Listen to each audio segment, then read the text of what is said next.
Giddy up!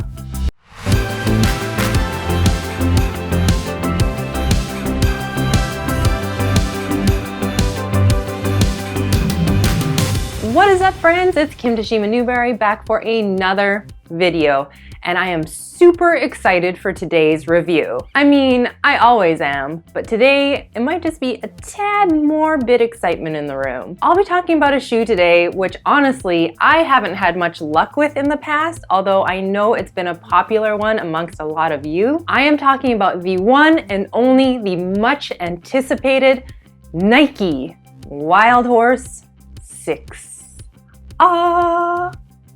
Exciting. And first off, I want to say a big thank you to Nike Trail for providing me with this shoe for review. I also got the Kiger, and once I get a few more miles in that, I will also be doing a review on them. All right, so I think it is time to dive in.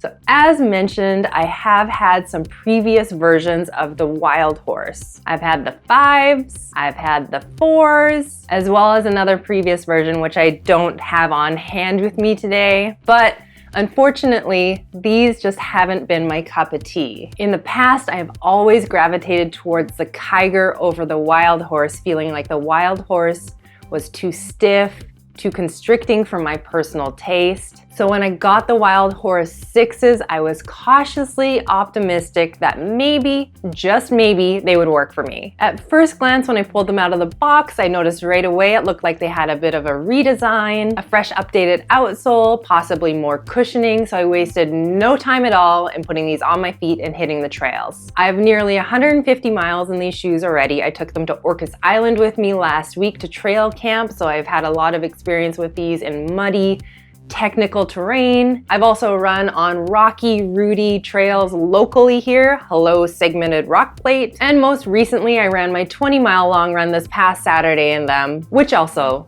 was a little muddy. Let's get down to the dirt. As always, I'll be talking about a few key points. Today, those being grip, cushioning, fit and comfort, looks, and weight. First up is grip. I got the coffee jitters. You all know that I'm a sucker for a good grippy shoe, and I legit need one living here in the Pacific Northwest. If you're a local, you know that we have not seen the sun here in months. Although we've had our fair share of rain, snow, sleet, mud, grapple, we have had it all. The Wildhorse 6 has an updated full rubber outsole with stickier rubber in the middle for extra grippage. The lugs are also a little bit more aggressive than the previous versions in my opinion. They've also added an anti-clog coating to the rubber outsole, which it appears to work. My feelings thus far on the grip is, it's pretty freaking good. The lugs have enough bite that I feel secure and sturdy and pudding like mud, but also provide enough stick and grip on slick, wet rocks. I honestly don't have any complaints when we're talking about the grip on these gals. 2 paws up. Up next, cushioning. So the cushioning in these has been an issue for me in the past. I feel like they just have never had quite enough cushioning for me until this version. These have the Nike React foam midsole, which feels really good. Supple but not boggy. I honestly feel like I need to make a cushion scale based on dogs. Like firm, no cushion is like an Italian Greyhound. Tons and tons of cushioning is like a super floofy golden retriever or something. Total sidetrack there. Let's get back on track. So anyways, I feel like these have a nice combination of plushness and reactiveness. It's really, really nice. It provides a really nice ride. I've run multiple long runs in these and my feet have felt great from start to finish. I can totally see myself wearing these in longer ultras as well. All right. Fit and comfort. The Wildhorse 6 fit true to size. I wear my usual size as I do in all my other shoes. I do feel like I want a little bit more width in the toe box. However, the volume feels really good. One of the most visibly interesting things about these shoes, which I noticed right away, is the sock-like collar that snugs up around your ankle. I was a little worried when I first saw it, thinking that I would absolutely hate it. But honestly, I kind of love it. It hugs my foot really nice and helps to keep the debris out of the inside of the shoe, which adds another positive to the comfy factor of the shoe. And when we're talking comfort, the mesh upper is light enough to add a little bit of air circulation, but substantial enough to help keep the mud out. And lastly, while this may seem minor, the tongue does have some added padding in it, which really helps to alleviate any strain on the top of your foot put on by tightening the laces. I appreciate a little detail like that. I think it's a super nice touch. Overall, a great fitting shoe. Up next is looks. I can hear the eye rolls already. I get it, looks don't necessarily matter.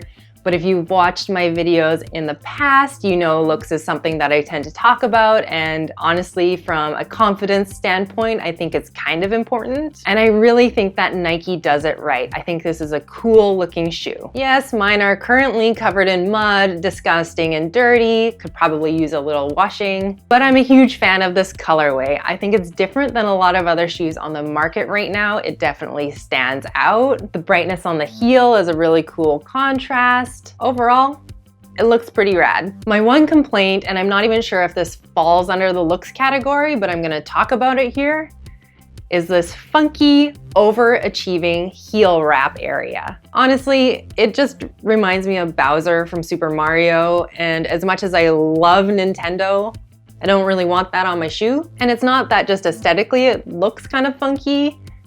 My bigger problem with the heel wrap is that if you're like me and you tend to get a little lazy in the legs near the end of your long run, sometimes I clip the inside of my ankle with my opposite shoe, and I did that on Saturday while wearing these, and it actually hurt a lot. So I think the shoe could kind of do without that altogether. I'm sure it serves a purpose. I'm sure the designer had an idea behind it, but I think it's a little aggressive. But other than that, I'm really digging this shoe. And lastly, weight. This shoe, unfortunately, went in the direction that I don't like to see new shoes go. It got heavier than the previous version. Version 5 in my size, a size 9, weighed just around 8.9 ounces. The updated version weighs close to 9.5 ounces. That's a pretty substantial weight gain between versions. I get that the extra weight maybe came from the updated outsole or maybe the addition of the better cushioning, but regardless, it got heavier. And while I'm not really noticing the extra weight while I'm running, I just feel like with all the advances in technology when it comes to shoes, we just kind of expect a shoe to get a little lighter with each version or stay the same. So it's kind of a bummer when a new shoe is released and it's heavier than the previous version. Just my thoughts. Well, after all is said and done, is the Nike Wildhorse 6 a hit or a miss for me?